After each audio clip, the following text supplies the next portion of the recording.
As leituras desse dia de hoje, dessa solenidade, nos fazem ver vários aspectos desse mistério da palavra eterna de Deus que se faz carne.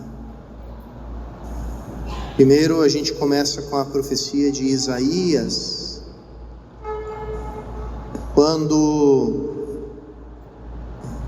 esse texto foi traduzido do hebraico para o grego, aquele termo mais genérico que se falava da menina, da mocinha, alma, se tornou mais explícito para que se entendesse qual era realmente o conteúdo desse grande sinal, porque não é nenhum sinal extraordinário que alguma menina, moça se case, como era costume naqueles tempos antigos, onde as meninas se casavam com 13, 14 anos. Mas aqui o texto grego explicita a grandeza do sinal, a virgem que concebe e dá à luz. E é isso que se ecoa nesse diálogo que Maria tem com o anjo, quando ela diz assim: não conheço homem. Esse é aquele presente habitual, quando uma pessoa diz: eu não faço tal coisa, ou eu faço tal coisa. Eu corro todo dia, né? Eu corro, quer dizer, você está ali, é acostumado a correr. Ou a pessoa que diz: obrigado, eu não bebo. O que quer dizer? A pessoa não bebe, não tem disposição nenhuma de beber, é um presente habitual. E que Maria revela esse propósito dela: não conheço o homem. E por causa disso mesmo se realiza nela a misteriosa profecia que foi se tornando cada vez mais clara. Depois, a carta aos Hebreus, ela revela que por trás daquele sim de Maria, ou daquele faça-se dela, existe também um faça-se do Filho eterno do Pai, que diz assim: eu vim para fazer a tua vontade. Então, depois a gente vê no texto de Lucas, esse faça-se em mim, ele existe naquele modo que não existe na língua portuguesa, é o modo optativo, e quer dizer mais ou menos assim: não vejo a hora para que se faça aquilo que você falou, tá? É um faça-se cheio de desejo, cheio de vontade que aconteça uma coisa. Não é um faça-se conformado, né? Não tem jeito mesmo, então que seja, né? Não é quero que se faça isso, quero que aconteça isso comigo. E aqui, principalmente durante a leitura do Evangelho, a gente encontra essa presença da palavra. Aqui tudo é palavra.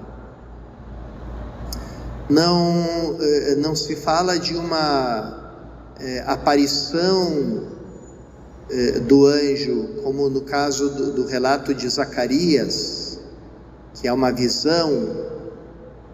Aqui o texto não fala que é uma visão, que não quer dizer que Maria não tenha visto, mas não é ali que está centrado esse encontro, e sim na palavra. Ele saúda Maria com esse termo que a gente só consegue traduzir muito pobremente, como cheia de graça, porque na verdade é uma só palavra, é uma palavra única que não tem igual em toda a literatura da língua grega. É a única vez que aparece essa palavra e que ela é falada como se fosse o nome de Maria no céu. E é muito difícil de traduzir, né?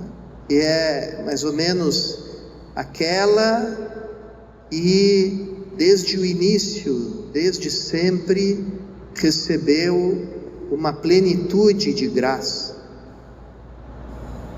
E essa graça, o que é, quando depois o anjo diz ainda: encontraste graça diante de Deus. É uma expressão que aparece muitas vezes no Antigo Testamento,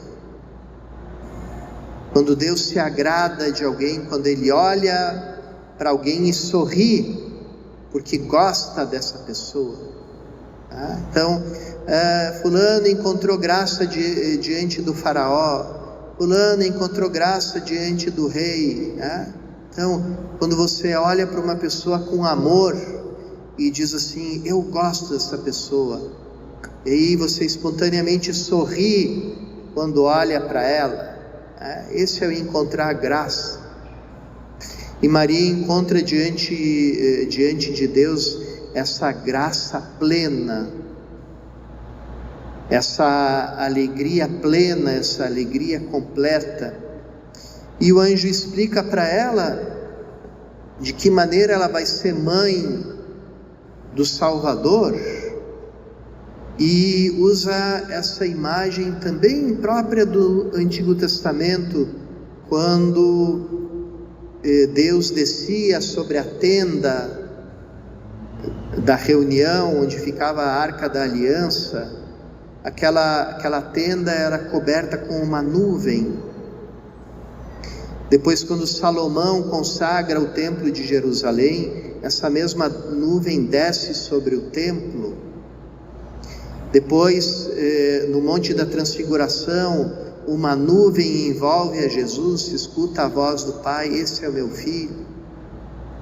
Depois, quando Jesus sobe ao céu, uma nuvem o cobriu, ele entra na nuvem da presença gloriosa de Deus.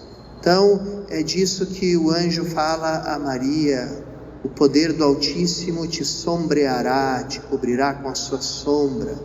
Quer dizer, tudo aquilo que era dito da tenda, do templo, da Arca da Aliança, era uma imagem que agora é revelada. Tudo isso se referia a ti, Maria. E é assim que você vai se tornar aquela que recebe no teu seio o Altíssimo, aquele que deve reinar para sempre. E, como a gente viu, Maria responde com essa plena disponibilidade, que não é uma disponibilidade só passiva, é um desejo ardente de que se realize nela a palavra de Deus. Aqui também é aquele mistério que é toda a história da palavra de Deus desde a criação. E Deus disse: faça-se a luz, e a luz foi feita. A palavra de Deus não só diz uma coisa, mas realiza. Ela forma, ela faz, ela cria tudo aquilo que ela diz. Por isso o anjo diz a Maria, literalmente: não existe nenhuma palavra impossível para Deus. E é tomando esse gancho da palavra que ela responde: então se faça a tua palavra, seja feito conforme a tua palavra. Então é essa palavra que se torna algo, que se torna uma nova realidade. E no seio de Maria inicia uma nova criação.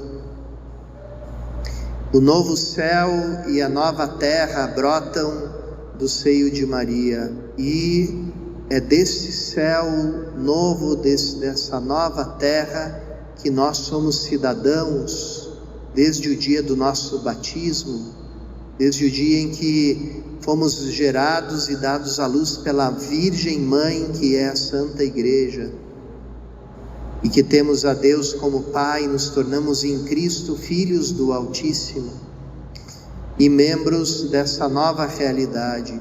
Por isso a gente olha para Maria com uma grande alegria, com uma grande gratidão, porque é através dela, desse coração puro, formado desde sempre pela graça de Deus, que brotou a nossa salvação. Peçamos por intercessão dela, receber na nossa vida todos os frutos dessa salvação e dessa vida nova da qual nós fazemos parte.